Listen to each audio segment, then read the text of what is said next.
Uhum. Então você colocou para baixar. Uhum. Todos autorizam, ele não posso. Sim. Quem gostaria de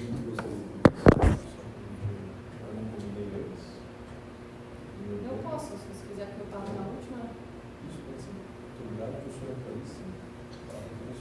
Obrigada. Então, inicialmente, agradeço aqui o professor e o Brian pelo convite, para participar desse momento. Eu vejo que a gente conseguiu um grande avanço, nesse teu trabalho.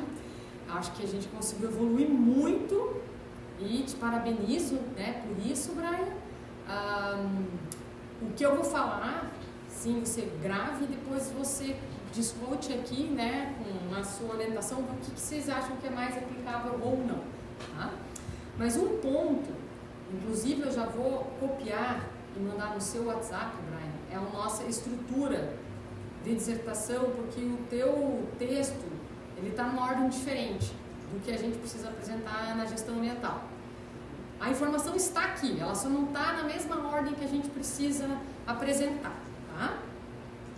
E aí, eu coloquei aqui porque a gente precisa ter toda a justificativa que você teve, a revisão de literatura, daí a metodologia e depois o resultado. E até a metodologia ficou lá para baixo, a gente tem que puxar lá para cima, dividir ali.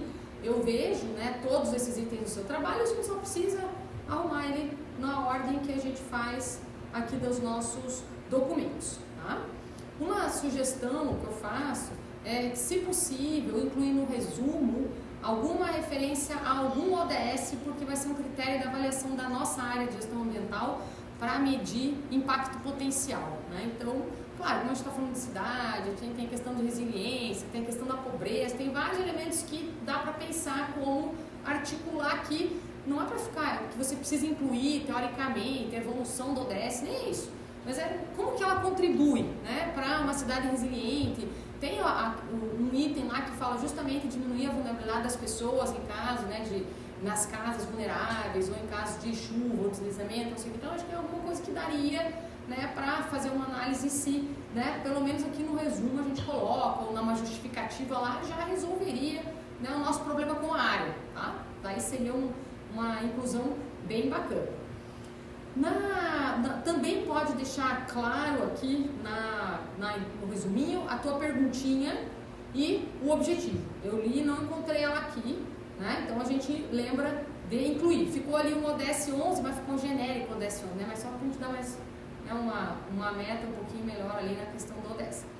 Aí falando sobre o sumário, que é justamente onde a gente vê a estrutura que está um pouquinho diferente, me parece que no teu desenvolvimento, o item do item 2.1 ao item 2.3 seria o nosso equivalente à revisão de literatura, revisão bibliográfica, primeiro bloquinho. E aí a gente puxaria procedimentos metodológicos e depois a gente jogaria resultados, que seria a sua análise sobre Curitiba. Então, do 2.4 até 2.4 inteiro, tá? Mas enfim, daí você dá uma olhada ali, se quer jogar mais uma coisa para cima, uma coisa para baixo, acho que isso que valeria. Daí seriam os nossos resultados e discussão, Me parece que você faz isso junto, o resultado e a discussão, trazendo já esses conceitos. Vou falar algumas coisas pontuais ali. Na introdução, na página 6 ali, no quarto parágrafo, você colocou ali contrapondo as experiências concretas dos sujeitos que a compõem, sejam residentes permanentes ou pessoas que transitam diariamente para exercer suas atividades de trabalho e estudo.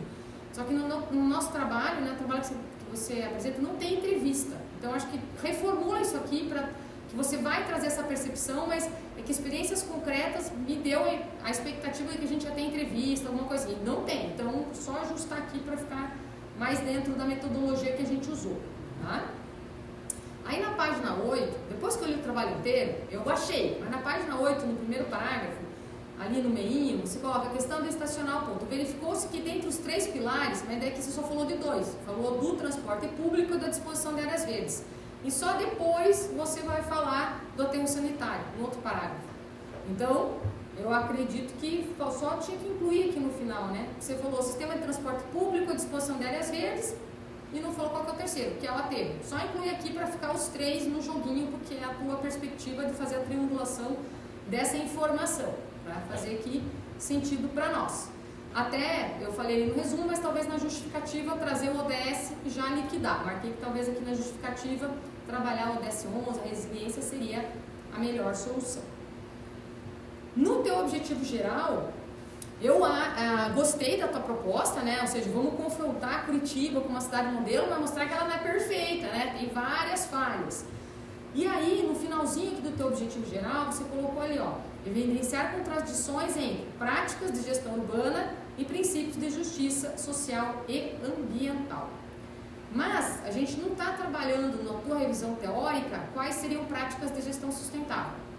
E também não vi na tua revisão teórica quais seriam uma discussão sobre princípios de justiça socioambiental. Então, eu acho que a gente podia tirar isso do objetivo geral. Tá? Tirar essa última parte aqui, porque eu não trouxe esse conceito. Então, eu não consigo.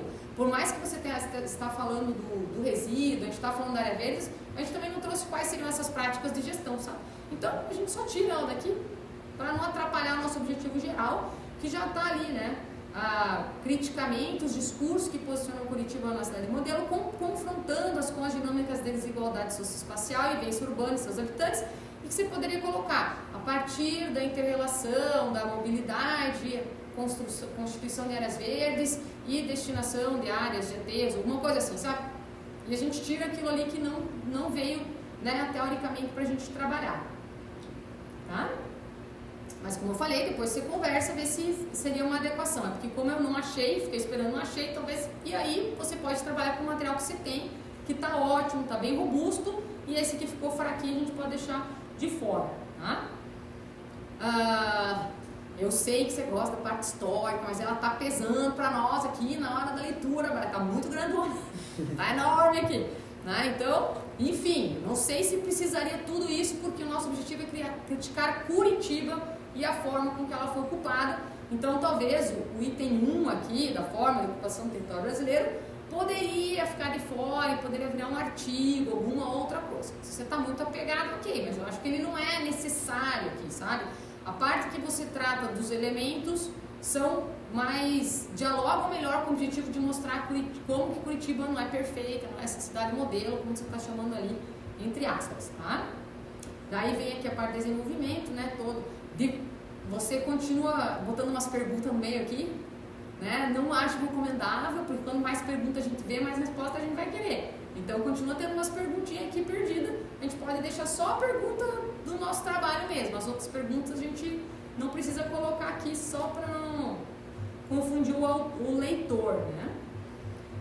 Eu vi no decorrer ali do teu trabalho que você trouxe também outras duas perspectivas que também seriam boas perspectivas teóricas, mas que delas ficaram ali jogadas no item que eu estou considerando como tua discussão, que é a parte robusta do teu trabalho, mas ela não apareceu na primeira parte. Daí você decide como é que vocês querem lidar com isso aí. Tem questões metodológicas, né? Um S, né? Uma página, letra maiorzinha na citação, mas isso aí é detalhe, tá? Nem vou mencionar isso aqui, mas como a gente acaba vendo o texto, o nosso próprio texto várias vezes, a gente não enxerga mais esses negócios. Então, mas claro, isso é para uma versão final, né? Na nossa qualificação a gente não precisa se preocupar. Mas tem umas letrinhas e uns negocinhos aqui diferentes. Eu achei bacana que você trouxe o tema, né, da gentrificação, e você traz com muito destaque a gentrificação verde, mas não é um conceito explícito dela. Acho que seria legal você colocar, né? Você traz todo o processo lá das cidades, fala da gentrificação, e daí quando chega em Curitiba você fala da gentrificação verde, a gente vai meio deduzindo, mas seria legal colocar um conceito, tá? Se você não quiser trabalhar ele no texto, pode ser uma notinha de rodapé, pelo menos, né, para mostrar que aquele conceito lá evoluiu, agora é gentrificação verde, não é mais gentrificação, porque eu sei que você está também criticando isso pela análise do diálogo que você fez, né? Aqui eu não posso ocupar porque é um parque. Daí, ou assim, as pessoas não podem ocupar porque elas estão destruindo a área, mas na verdade a área já estava destruída. Então, toda uma crítica. Então, eu acho que seria bacana você também trazer o conceito que você apresenta, que você está trabalhando, você menciona ele, mas eu não achei a definição, mas acho que seria legal você colocar. E também, essa aqui, claro, na parte ali que eu estou considerando mais uma discussão do seu trabalho, né, que você traz os conceitos, enfim. Na página 75, É a única vez que você está trazendo a perspectiva da sociedade de risco de Beck. E ele também seria um bom referencial teórico para você discutir, mas é uma escolha tua, ele não precisa ser, mas é que ele apareceu aqui, né? Você falou das zonas de sacrifício e trouxe Beck, olha só o que a gente criou, né? Beck estava certo, a gente criou esse risco, mas não apareceu nada antes, só apareceu aqui nesse momento da discussão. E a mesma, né, no caso, reflexão, apareceu depois com o Quijano. Você também menciona a questão da colonialidade. E talvez esse aspecto da colonialidade ele deu um link bem maior com a outra parte histórica que você fez, da colonização e tal, mas ele não apareceu lá em cima, né? Não lembro. Eu li, só sei que passou batido, mas eu lembro, eu marquei aqui embaixo, ele está mais para baixo ainda. Eu marquei a página, agora eu não estou achando, mas ele está mais... Isso, tá aqui, ó, na 91 daí aparece, né, o Quijano com o conceito de colonialidade. Então, o ideal, né, é que naquela nossa revisão teórica a gente deixa os nossos conceitos operacionais. Então, a colonialidade, a sociedade de risco, se for o que você quer trabalhar, né? Ou a cidade, direito à cidade, princípios de justiça ambiental, que eu falei, como nessa altura a gente tira, que não trabalhou com isso, né? Mas enfim, a gente deixa na primeira parte, apresenta a nossa metodologia, traz Curitiba e depois a gente traz esse conceito para mostrar, olha como Curitiba tem uma característica de colonialidade na visão de Quijano, por isso aquilo.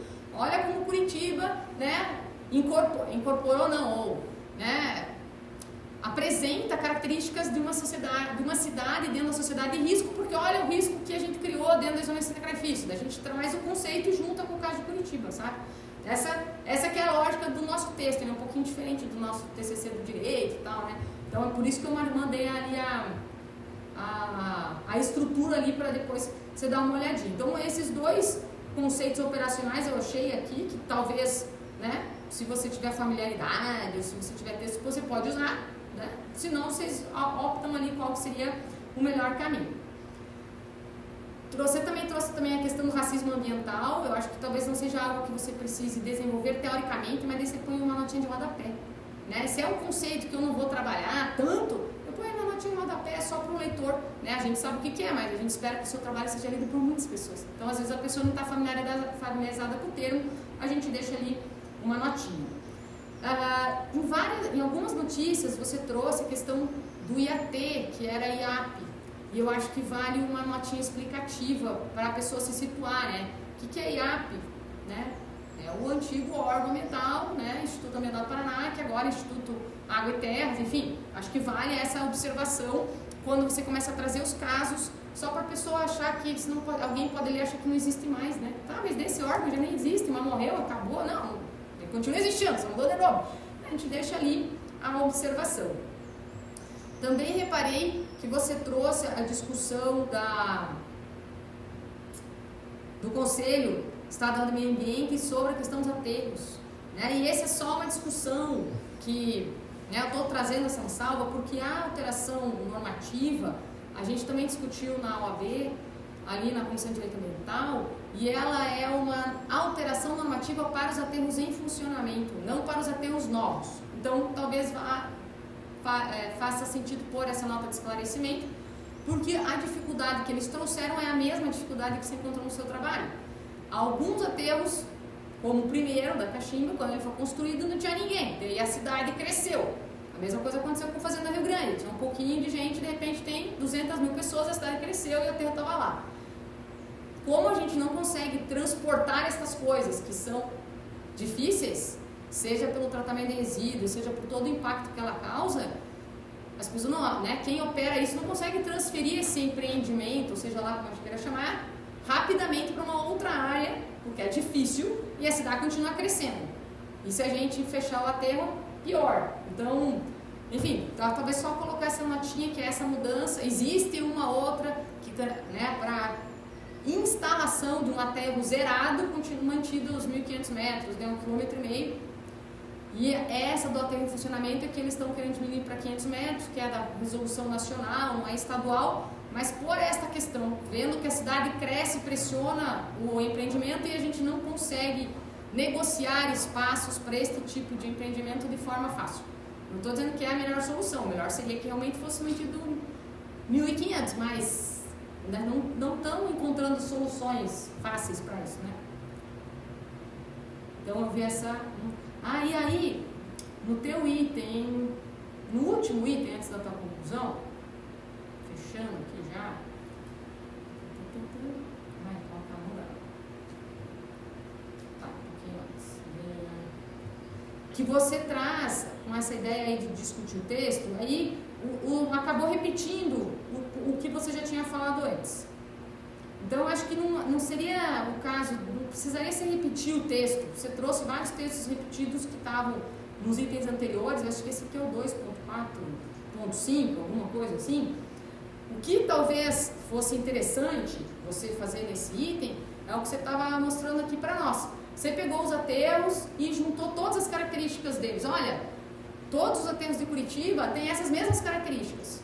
A população vulnerável com essa característica, né? Sistematizar essa informação ao invés de repetir o parágrafo que estava lá, né? Então a gente organiza e fala, ó, isso demonstra ou a sociedade de risco, ou uma característica da colonialidade, ou a influência do neoliberalismo, como você usou na tua fundamentação teórica. Esse que vai agregar. Assim como você mostrou na tua tabelinha aqui dos bairros, você poderia fazer a mesma coisa. Olha, as áreas verdes de Curitiba estão, né, nesses lugares aqui, e você mencionou aqui, ó, se a gente pega lá qualquer área, sei lá, da Zona Norte, né, são as áreas verdes, que é um bosque jogado lá, tem nada a fazer, e que as pessoas se sentem ameaçadas, né, acham que vai aumentar a violência, ao invés de, né, em contrapartida com as áreas verdes da região, sei lá, sul.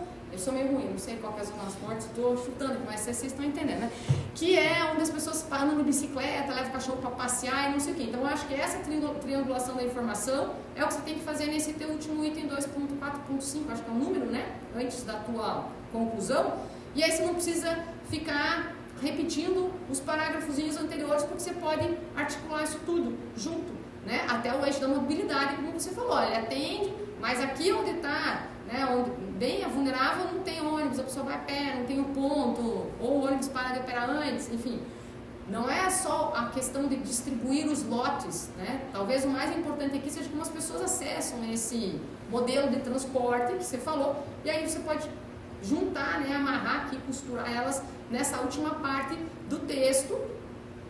Claro que nessa área interdisciplinar, para facilitar aos leitores das outras áreas, você pode colocar umas figurinhas, umas tabelinhas. Eu não sei fazer gráfico, então não vou te falar, porque eu também nem sei por onde começar.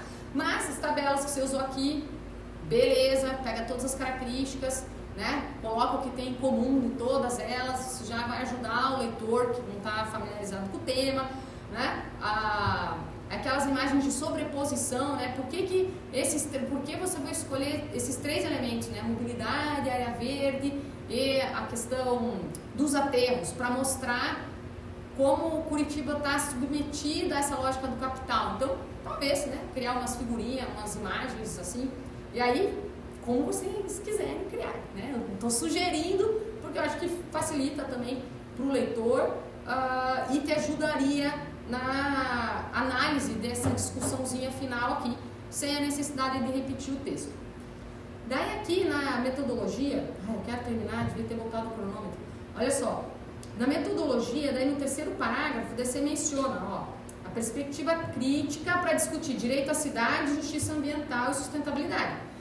Só que daí é o que eu te falei, o conceito de direito à cidade, o conceito de justiça ambiental não apareceu lá em cima, apareceu o neoliberalismo, apareceu influência econômica, então vamos discutir por esse caminho, só a gente ajustar aqui embaixo, né, ao invés da gente dizer, a menos que você tenha um texto fácil, eu já discuti direito à cidade num artigo que eu fiz na graduação, vou pôr um capítulo aqui, daí a gente volta lá, mas não sei se é o caso.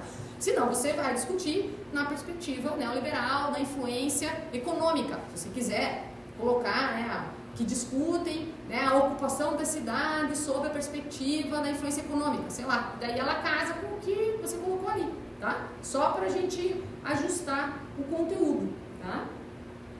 Aí eu vi aqui que você colocou, que você usou muito bem, né, a questão das reportagens e tal, mas enfim, não é entrevista, né, a gente está usando essa fonte secundária, né? Depois você mencionou em algum lugar que eram reportagens, jornais e tal, então vamos deixar aqui bem clarozinho.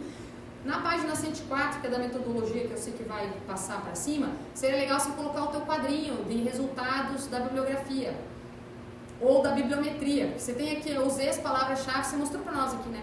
Direito à cidade, direito capital, neoliberalismo, gentrificação, periferização, só por a tabelinha. Ó, eu pesquisei, encontrei 50 artigos disso, 70 daquilo, não sei quantos daquilo lá, e disso aqui eu li, dos 50 eu li 20, dos 70 eu li 50, sei lá, né? Só a tabelinha para mostrar todo o teu esforço metodológico aqui, tá? Eu vi que você fez análise de discurso, eu senti um pouquinho de falta na metodologia que você trouxesse o conceito de qual autor que você está usando, tá? Eu fiz análise de discurso, segundo fulano de tal, análise de discurso, é isso, aquilo, tal, né? Entrevistas, né? Entrevistas a gente vai tirar porque a gente não está usando entrevista, né? A gente está usando um dado secundário de reportagens, jornais ou artigos, enfim, né? A gente tira aqui entrevista porque não passamos por comitê de ética, não queremos essa perrengue para nós, não. E também sugeri que você colocasse na metodologia um intervalo de ano que você fez a pesquisa dos artigos. Se foi nos últimos 5 anos, nos últimos 10 anos, enfim, só para que, né, se alguém falar, mas você não usou Beltrano, eu falei, não usei Beltrano porque não está aqui no meu período referencial, né, eu escolhi um outro período para mapear aqui, tá? E como a gente está falando de Curitiba, daí eu acho que é um estudo de caso de Curitiba. Então tem que colocar, né? E um estudo de caso de Curitiba, e estudo de caso é o quê? É A, B, C, D. Eu sei que estudo de caso é uma metodologia que a gente recebe críticas. Eu também já apresentei no trabalho de seminário de estudo de caso, eu tomei, né, uma lavada lá, porque o professor que estava na banca ficava indignado, porque ele falava assim, quando a gente não sabe o que fazer, a gente diz que é estudo de caso. Então a gente precisa deixar bem claro, né, o nosso estudo de caso para não achar que é isso, né? Como também já tomei uma lambada, né? Tô te prevenindo. Então, pô, estudo de caso de Curitiba, e ela tem muitas razões para ser isso, porque você mencionou aqui, só precisa pôr na metodologia, tá? Tá aí claríssimo. E aí na tua conclusão, você pode pôr no primeiro parágrafo, né? Então, é uma sugestão que eu faço para meus alunos, porque eu acho que facilita. Retoma a pergunta, né? Então, esse trabalho procurou responder esta pergunta. E daí você começa, né? Porque depois a gente lê 115 páginas, a gente quase até esqueceu qual era a sua pergunta. A gente põe aqui na conclusão para dar aquele fechamento. Tá? Então, desculpa se eu me estendi, né? Mas eram essas minhas considerações. Mas, novamente, me parabenizo, acho que você conseguiu dar uma outra visão para o seu trabalho, né? Da nossa primeira qualificação. Eu acho que trazer esses 3 elementos torna o trabalho muito mais robusto e te permite fazer uma análise muito mais crítica sobre, né, por que Curitiba é uma cidade não tão modelo assim. Tudo bem? De nada. Obrigada, Cândido. Agradeço.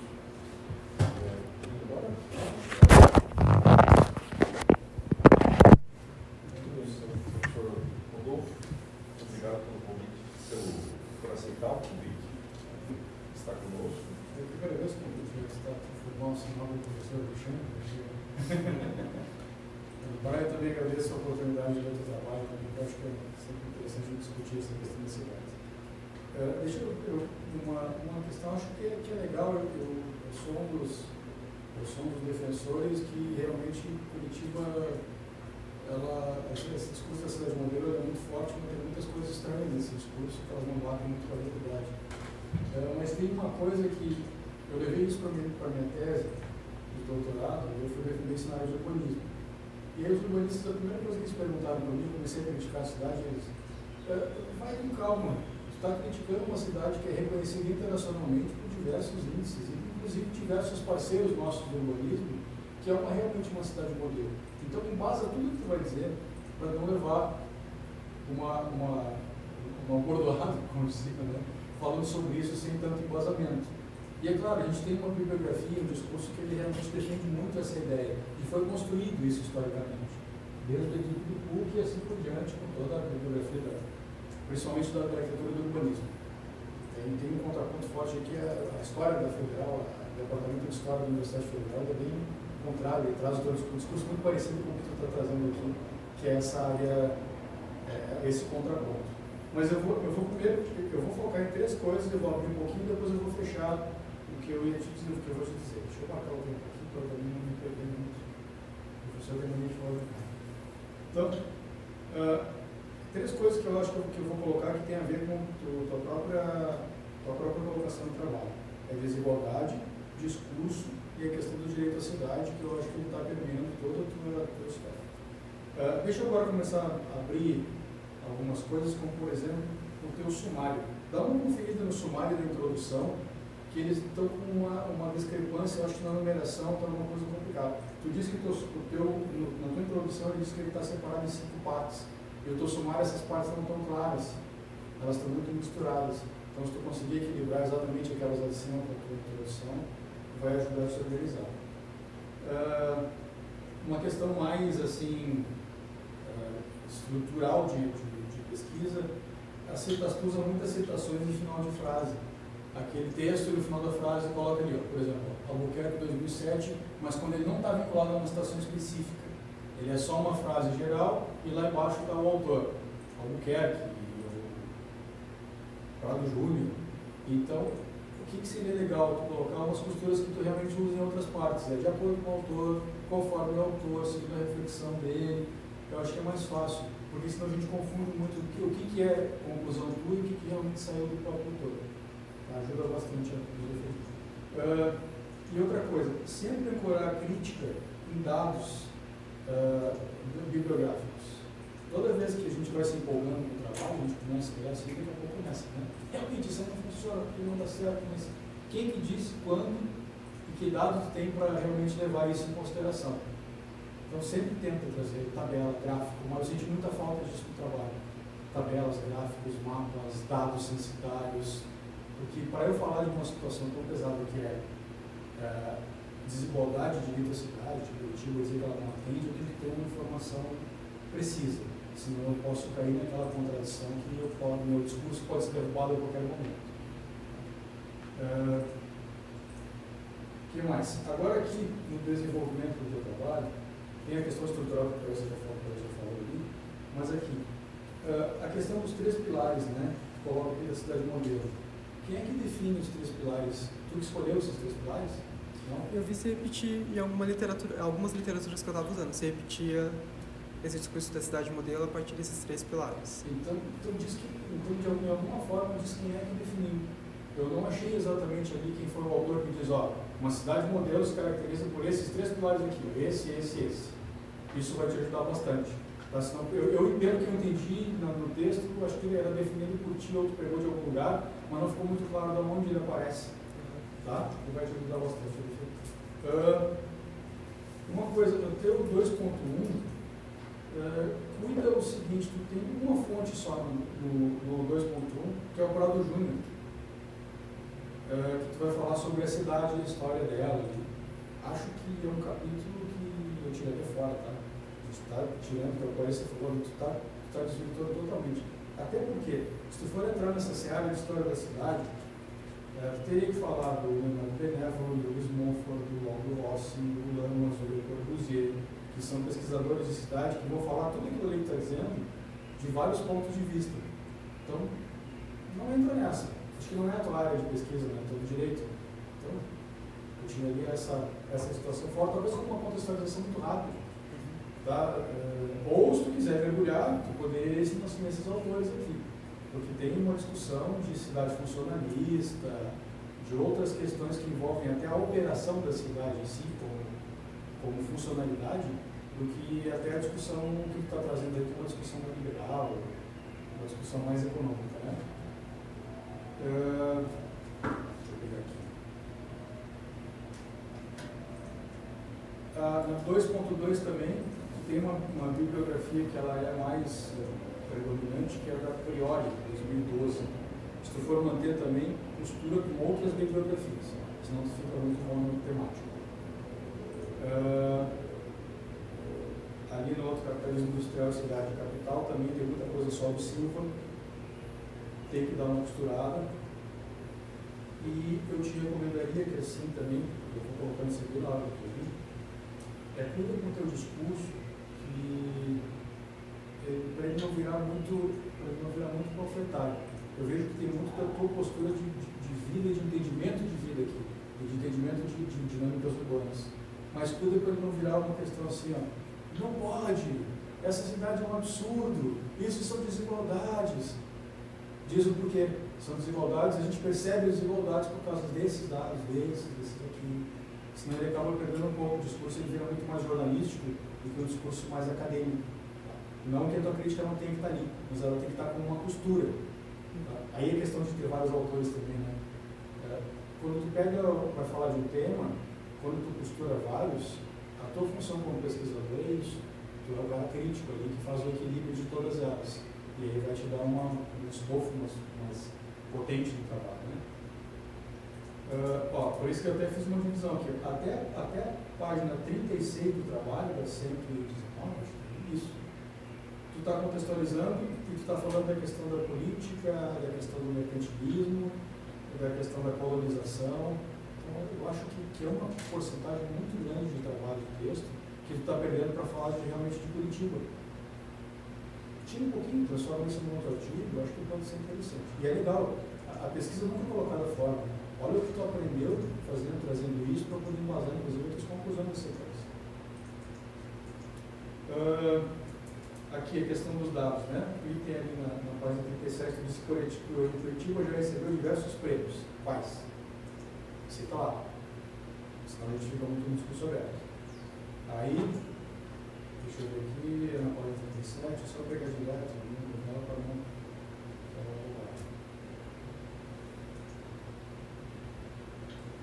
Aqui Curitiba é uma cidade que recebeu diversos prêmios, tá? E para além do discurso a respeito de sustentabilidade,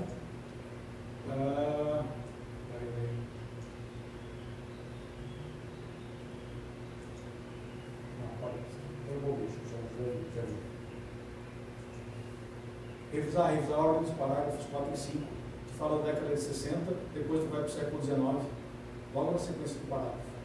Tu tenta só criar uma cronologia nesse espaço. Mas é isso aí, faz parte do texto e é assim que vai diferente. Mapas e imagens, existe bastante falta.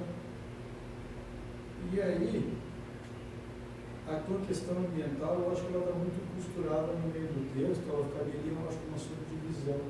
Ela está subdividida depois, mas tu está trazendo junto com o item 2.3, tu traz a questão ambiental na página 46, já mudando o assunto no meio dela. Depois dá uma revisada se isso realmente se concretiza na minha leitura. Aí, tu vai entrar lá no transporte público e da 49 a 61, tu está trazendo uma série de relatos sobre o transporte público e questões ali que são, meu ponto de vista, irrelevantes. Discussão da passagem, discussão da treta que aconteceu com a empresa, o caso do fechamento dos contratos. Eu não vejo esse detalhamento relevante para o teu trabalho, porque tu quer discutir desigualdade. Tu teria que focar no porquê que o transporte público tem relação com isso na estruturação do próprio sistema de transporte público. Como é que é o transporte público de Curitiba? Tá? Eu sou um grande crítico de Curitiba, porque é uma das cidades, considerada a cidade, modelo em termos de transporte, a mais irrigada possível. Só que ela é uma irrigação estranha, porque para conseguir do ponto A ao B, nem sempre tu vai de forma direta, ele é muito cheio de baldeações e distribuições. E aí entra muito a comparação com outras cidades. Vamos pegar as cidades lá, que para mim era mais fácil, Porto Alegre. Tu vai para o centro sempre, ônibus em direção ao mercado. Onde é que tu quer ir? Para o centro. Vai para o centro e o centro vai para qualquer outro lugar. E aí tem linhas transversais, e tu sabe o trajeto das transversais, elas circulam lá. É mal irrigada? Sem dúvida, tem áreas que não tem, mas ele é muito mais lógico e muito mais fácil. Então ele tem uma questão de talvez a desigualdade possa acontecer no sistema de distribuição das vias estruturais. Eu também não sei se tem. Então, para ver se vale a pena manter todos aqueles dados ali, porque ele acaba sendo muito uma discussão de bastidores do que a discussão da tua pesquisa, ele acaba fugindo um pouquinho dele. E aí, eu acho que a questão dos parques também, será que a questão, eu acho que eu sugeri uma pesquisa, ver como é que pode fazer, como é que acontece em outras cidades também, a questão do parque. será que o parque em Curitiba ele é um mecanismo de gentrificação? Vamos pensar. Desde que a história das primeiras cidades, dos primeiros assentamentos, as pessoas sempre ficam nos lugares melhores, as que chegam primeiro, né? Então, os lugares melhores que são? Margem de rios, ponto mais elevado para visualização e controle, de defesa, e aí as pessoas vão se especializando nas suas funções. Até que tem a primeira separação, talvez, que seja ali, que são aqueles que defendem a cidade e os que vivem lá dentro. Esses que defendem a cidade têm poder. Aí eu tenho a religião que tem muito poder. E essas pessoas acabam ocupando os lugares melhores. Então, a cidade, pela própria dinâmica urbana, ela privilegia certos grupos. Eu não sei se esse privilégio de certos grupos ele acontece por causa de mercantilização, de sistema neoliberal. Eu fico na dúvida quanto a isso, tá? Porque é um discurso humano desde que o humano está na face da Terra, ou como ele vai ocupar o espaço de vivência. Então, talvez, olhando alguns livros da bibliografia sobre dinâmicas urbanas, sobre a história do urbanismo, talvez tu possa fazer um entrelaçamento que pode te ajudar a realmente defender que isso é uma prática mercantilista ou não liberal. Tá? Que mais?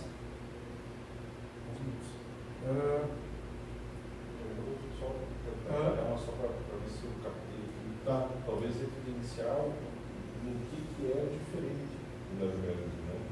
Isso. Tem coisas que sim, são da própria construção histórica do que é ser cidade, isso é lá no Benévolo, por exemplo. Sim. Mas tem alguma coisa que é diferente desse modelo. E aí, por exemplo, poderia pegar a ideia da cidade capital para trazer isso.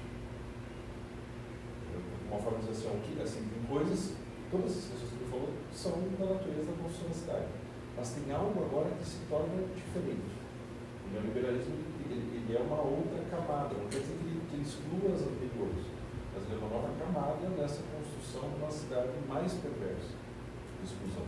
Né? Ou ele evidencia uma exclusão maior, alguma coisa assim. Talvez isso costura com a dinâmica urbana e com esse reforço que dá para lógica, sim, faz todo sentido. O neoliberalismo não é uma coisa totalmente nova. Isso é uma nova camada de exclusão, de segregação. Só que isso distancia ainda mais.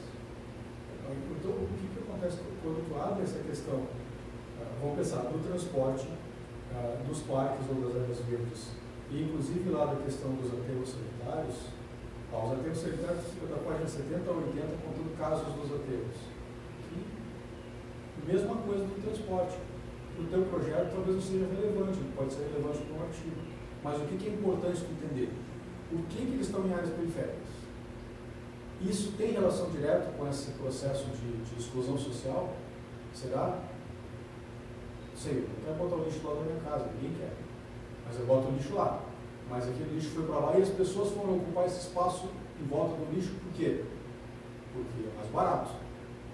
Ninguém quer morar lá perto, é mais barato. Mas aí uma questão, foi eu que empurrei as pessoas por uma questão de planejamento urbano ou foi por uma questão de desigualdade social? Não sei, como é que eu gentrifico no entorno dos parques? Estou trazendo aqui discussões abertas, tá? Eu crio um parque na cidade, esse espaço é legal. Todo mundo quer morar em volta do parque. O que acontece? Vai valorizar a terra.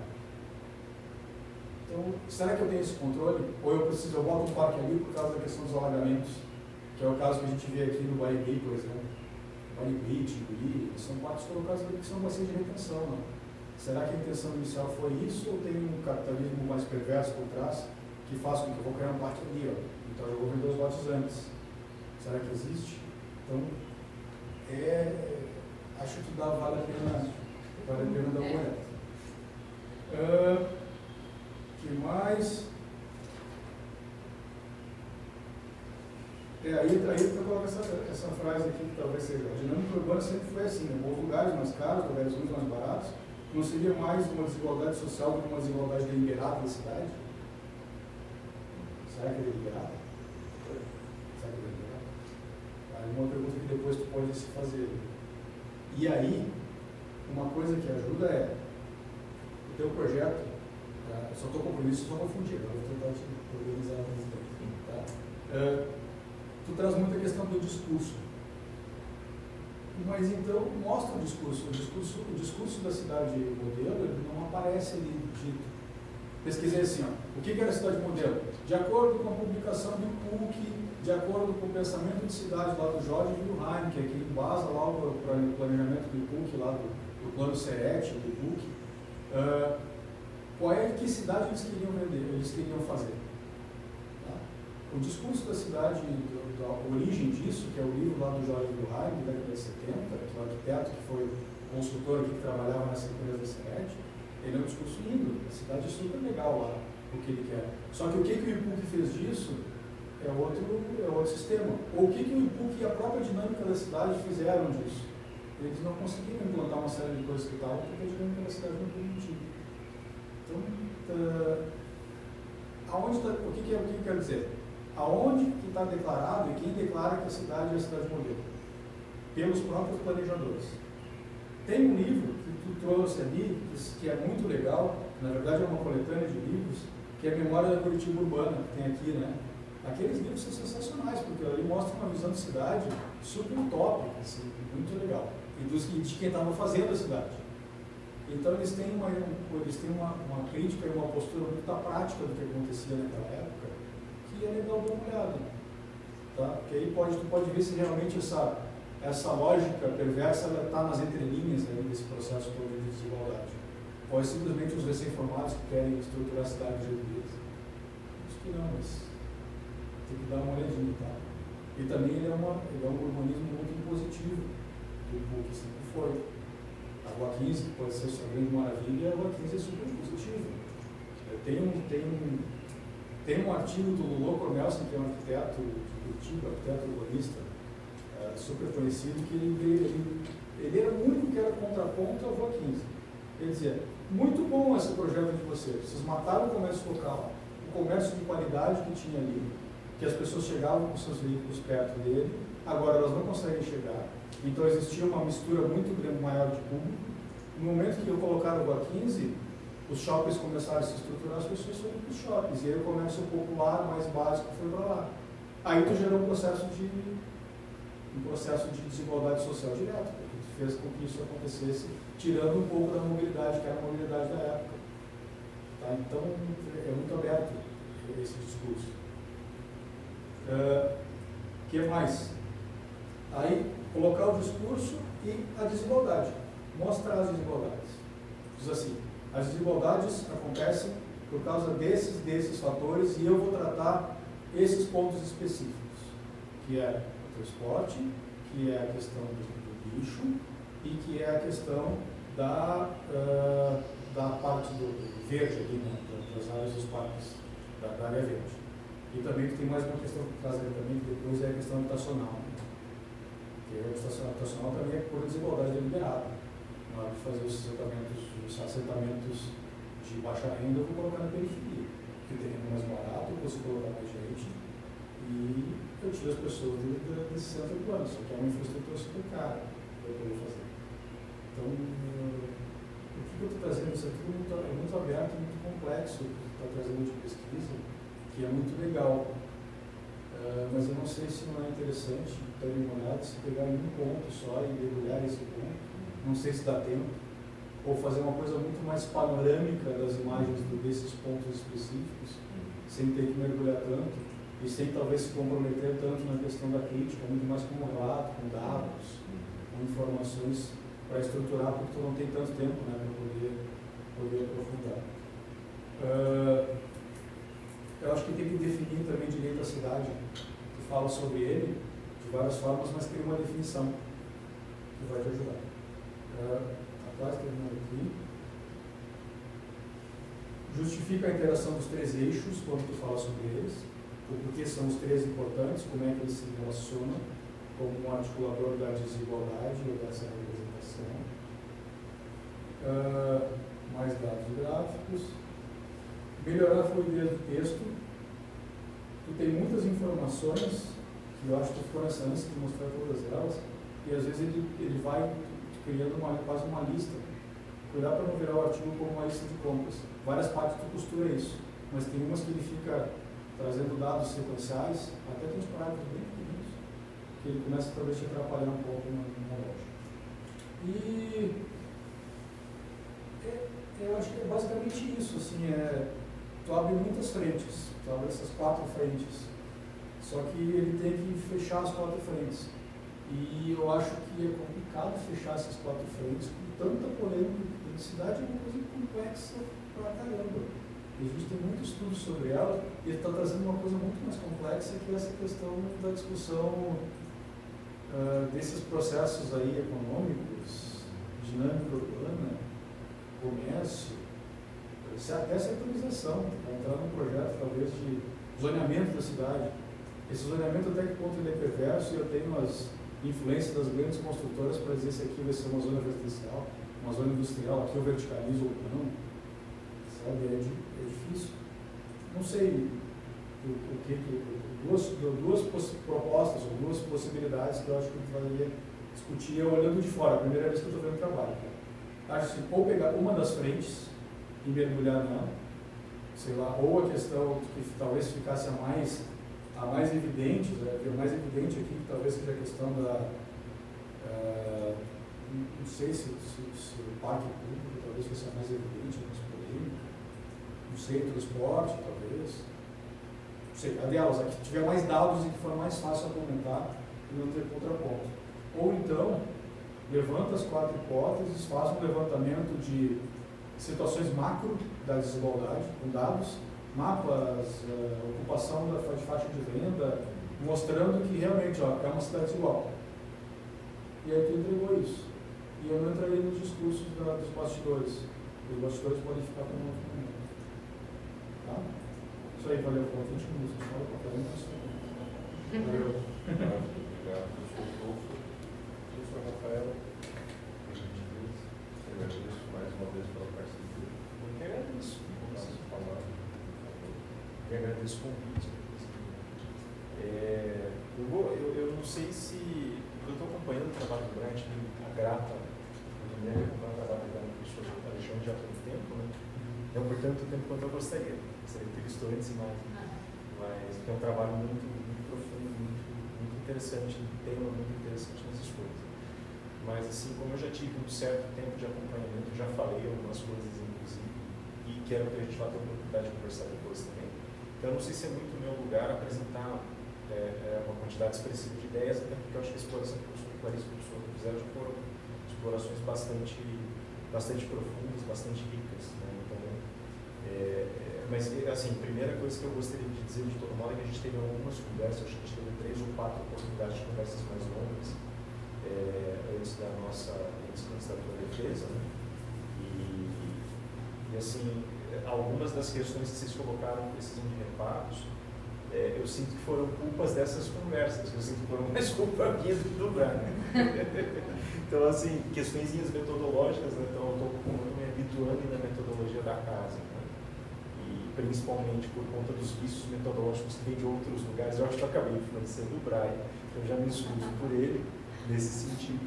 E algumas das questões algumas questões teóricas mesmo, eu estou vindo do direito também. Então, por exemplo, pensar, em determinada medida, pensar na exploração da história da cidade, talvez situações que possam representar para o trabalho do Brian nesse momento um certo problema por serem excessivas. Eu acho que eu acabei te empurrando um pouco nessas direções também. Eu acho que aí foi um péssimo papel que eu cumpri, já peço desculpas a vocês e assumo essa responsabilidade. Mas, assim, dentro desse contexto específico, eu fiz essas anotações também para pensar, inclusive, na maneira como eu sentei para fazer a leitura do teu trabalho. Né? E, assim, a minha fala, ser bem breve mesmo, mas ela vem mais no sentido de comparar o teu texto anterior, o teu primeiro texto com o qual eu vou contar, e o texto que veio depois desse novo processo de orientação do professor Alexandre, do realinhamento que ele fez, do que você me contou do teu processo de leitura, e das conversas que a gente teve. E, assim, eu senti falar de impressões de semioticista mesmo. Enquanto semioticista, eu senti que o teu texto ganhou muita força, ele ganhou uma clareza de sentido crescente. Né? Não que ele não tivesse isso antes, mas de repente deu para sentir que o núcleo do teu texto se fortaleceu bastante. Pelo menos foi a impressão que eu tive dessas 2 leituras. Estava comentando contigo antes que eu gostei muito do texto, e eu sou suspeito para falar que, de fato, eu fui acompanhando a construção, fiquei fã do assunto. não tenho, evidentemente, o domínio que vocês têm dentro especificamente na área de urbanismo e do debate sobre o conceito de cidades, mas já fiquei fascinado com o assunto pela tua maneira de se expressar. E aí, lógico que dentro desse contexto, eu senti que o teu texto ganhou uma densidade enorme, assim, ele um texto bem mais denso, ele tem bastante informação, ele tem uma coleção de informações bastante densa. Então, se você me permite, a única coisa que eu comentaria aqui, desculpa a gente ver se o professor Alexandre vai autorizar a gente sempre conversar os três, coloca o que é útil. Eu acho que esse, no final das contas, é o meu papel, tanto enquanto cooperador, enquanto colaborador do processo de orientação, enquanto observador, né? Leitor privilegiado, eu coloquei dessa posição de leitor privilegiado, de um leitor teste do teu trabalho, né? E também aqui, como leitor teste do teu trabalho, acho que a única contribuição, talvez, que eu possa oferecer é no sentido de estender expectativas de leitor, né? E como essas expectativas são satisfeitas e que outras formas de curiosidade começam a surgir, que outras coisinhas podem aparecer de legais, interessantes e frutíferas no texto, e outras coisas eu gostaria de ler você escrevendo depois de novo, e publicando em artigos e assim por diante, né? Mas assim, sob esse olhar tem algumas coisas que me chamaram a atenção, algumas que a professora Cláudia já colocaram, vou me apropriar delas, se vocês me permitirem, e tentar reler um pouquinho sobre as lentes do semioticista e da análise do discurso. Então, uma primeira questão, você coloca na tua metodologia e estrutura da análise do discurso, inclusive depois das conversas que a gente teve, o teu trabalho está inundado do processo da análise do discurso. E é interessante porque você faz uma comunicação super intensa entre a análise de conteúdo e a análise de discurso ao mesmo tempo, o que não é uma coisa fácil de fazer. Para mim, pelo menos, você mostra uma habilidade bastante grande de fazer isso. E assim, tem algumas unidades de registro que você vai apresentando, algumas estruturas que você vai apresentando que ensinam bases conceituais. Então, por exemplo, você fala de zona de sacrifício, economia de consumo, economia de mercado. A professora Clarice e o professor Rodolfo já comentaram outros conceitos que também que aparecem ali. E, assim, é interessante porque, geralmente, com as duas técnicas, análise de conteúdo e análise de discurso, elas bifurcam em algum ponto, né? Então, assim, a análise de conteúdo em sentido específico, ela te oferece a oportunidade de você trabalhar com certa objetividade, de você firmar um pouco mais o teu texto e oferecer uma reflexão talvez mais de características mais científicas, uma reflexão que dá mais segurança para o teu leitor. Foi muito o que o professor Rodolfo endereçou agora, né? No que diz respeito à análise do discurso, ela é mais apropriativa e mais ampla, né? Então, por exemplo, você tem uma escala de técnicas possíveis em AD. Eu achei interessante a professora Clarissa puxar a questão de definir que técnicas são essas.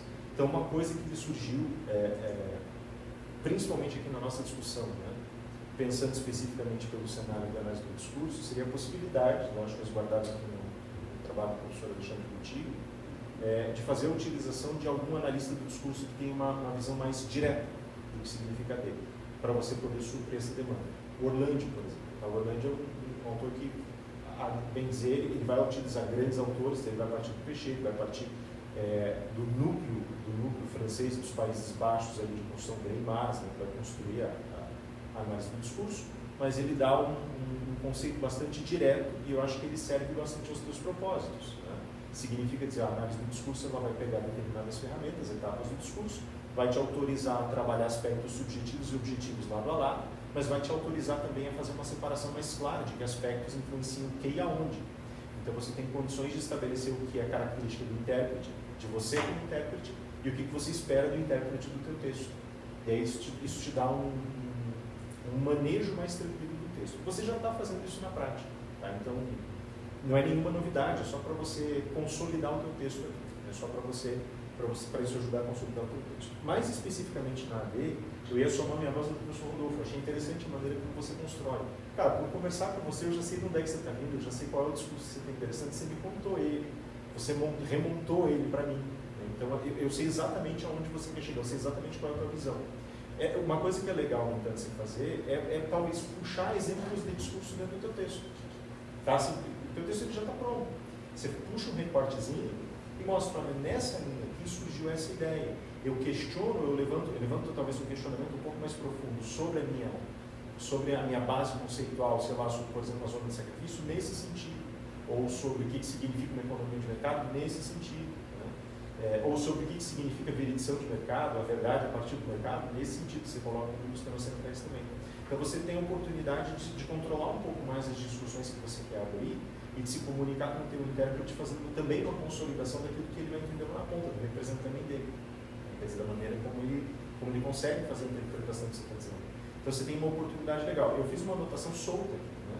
Justamente na anotação de peixe de fora, né? Basicamente urbanista. Você pegar, por exemplo, e bem exemplo mesmo, os discursos que são colocados nas entrevistas que foram feitas ao longo do 20, nas publicidades, você vai ver assim, é muito interessante a maneira como eles edificam os projetos que eles têm para os próximos 10, 15 anos para cada uma das cidades elencadas ali. Então, lógico, cada cidade vai falar das suas características específicas, como o registro da água, então você vai ter lá, por exemplo, toda uma releitura a respeito do Rio Grande do Sul, depois do que aconteceu, depois das últimas ocorrências. Tem um painel duplo, inclusive, que é colocado, que você tem a questão do Rio Grande do Sul, colocada ao lado do processo de recuperação de Nova Orleans. E aí você tem representantes das duas cidades discutindo possibilidades, pautas de recuperação, e aí falando disso, sobre um encaixe, sobre a ótica de um discurso ambiental mais amplo, por exemplo.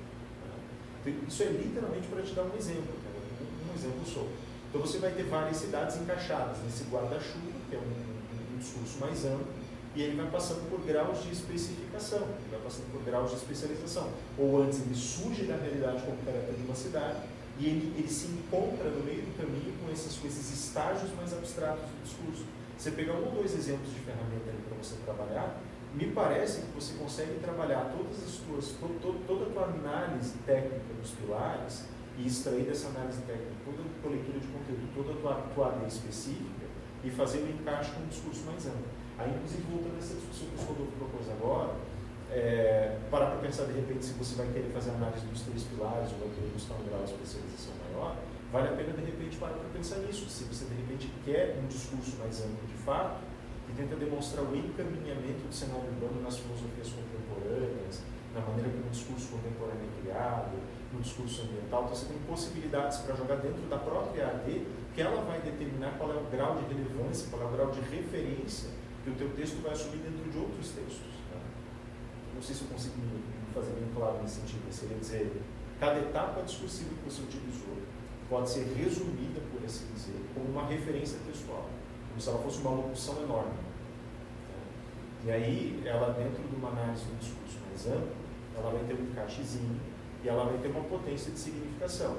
Se eu, a gente, por exemplo, está sentado aqui falando sobre, sei lá, sobre o comportamento das aves aqui no campus, então a gente alojaria, segundo a análise do discurso, né, a gente alojaria todos os significantes ao redor do comportamento das aves, certo? A mesma coisa aqui, você pode pegar os pilares e você pode determinar se você quer colocar isso sob um referencial externo de análise ou se você quer pegar referenciais internos e construir ao redor deles o teu discurso um pouco mais amplo, tá? Então, assim, isso, lógico, de novo, coisas soltas para discutir, ideias possíveis, né?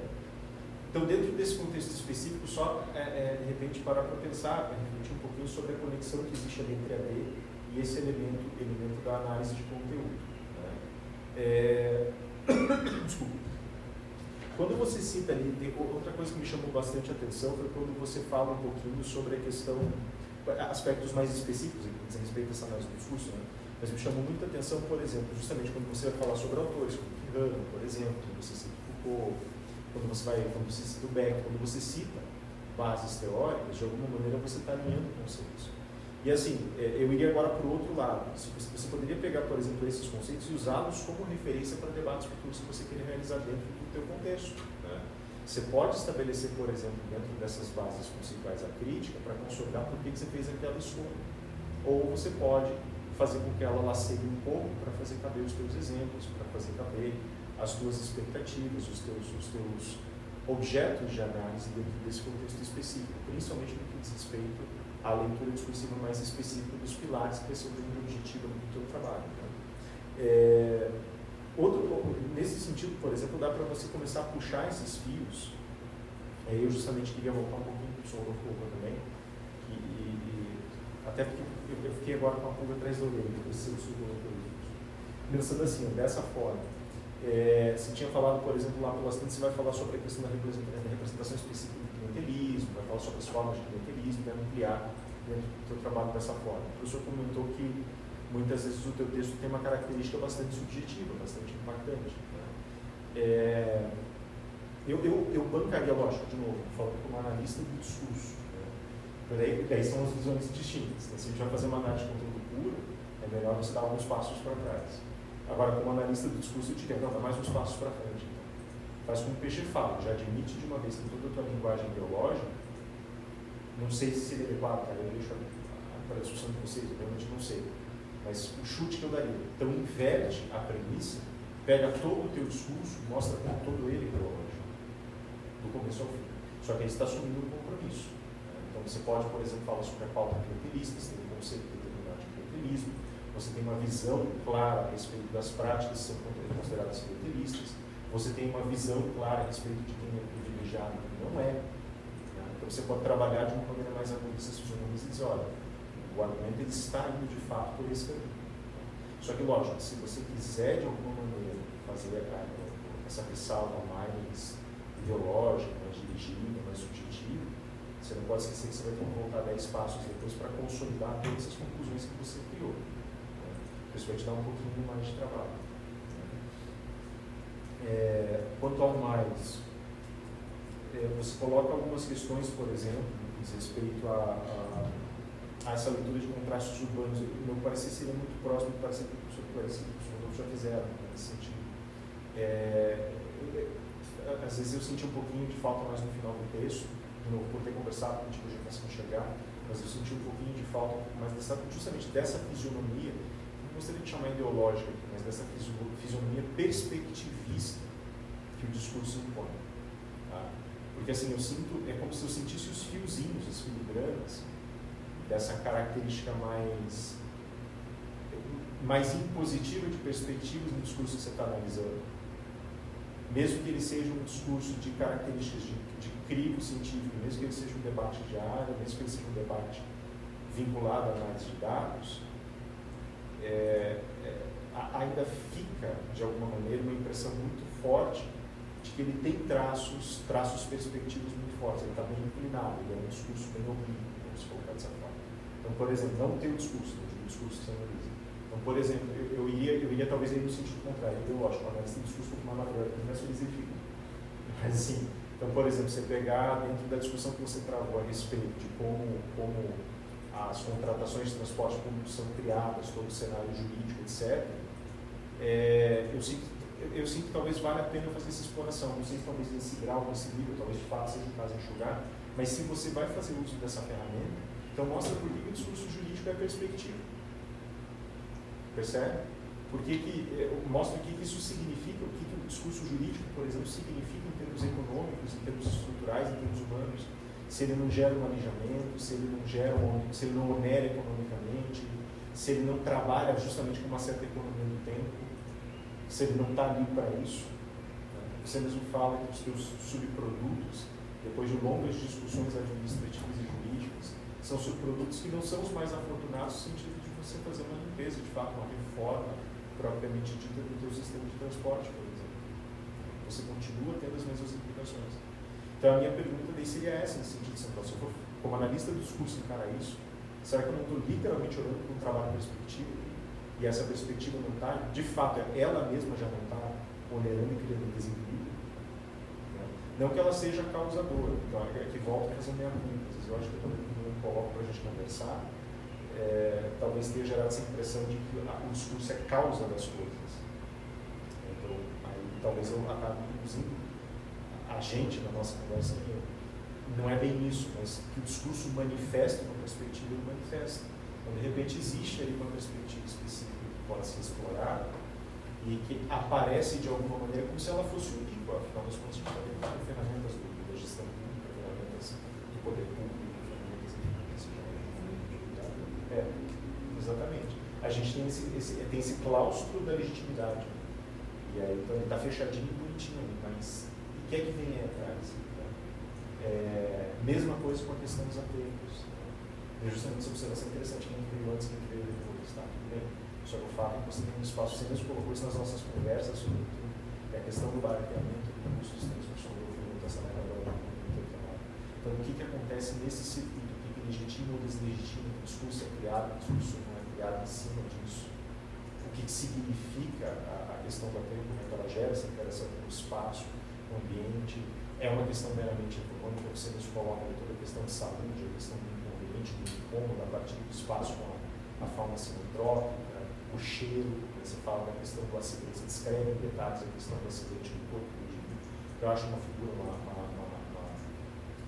eu não vou dizer alegoria, porque não é uma alegoria que você tem para também, mas ela pode funcionar alegoricamente, isso também é característico da AD, como uma forma de representar essa redução de tudo a um certo capital, a uma certa formatação de capital.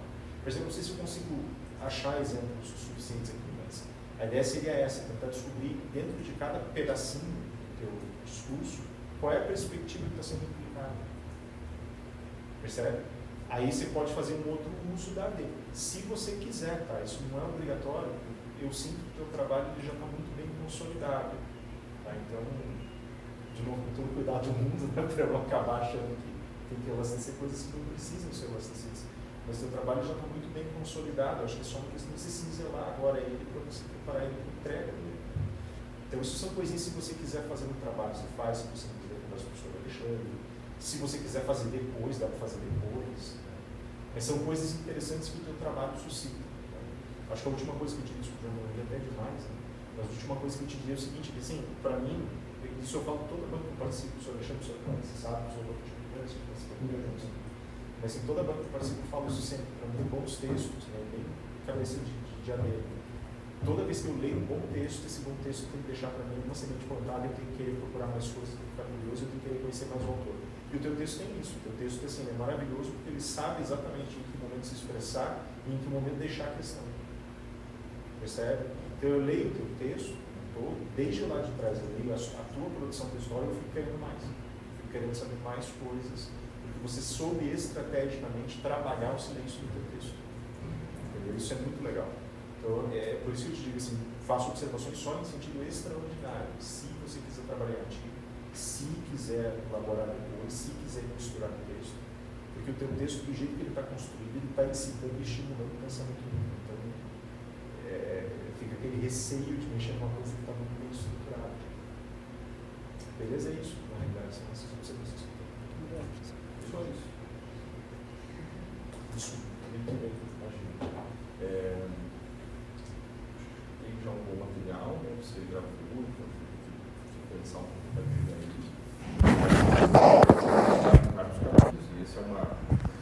Essa é a beleza e a perversidade de uma banca interdisciplinar, de um tema interdisciplinar, de uma banca interdisciplinar, com olhares interdisciplinares. Se fosse tudo direito, a gente dava uma resposta só e resolvia o problema já todo recortado. Né? No momento que a gente opta por não fazer esse recorte, aí tem esse desafio, mas a resposta que você vai trazer para o problema complexo é uma resposta complexa. Isso é muito bom. Então, dito isso, nós vamos pedir que você agora nos deixe uns minutos sozinhos.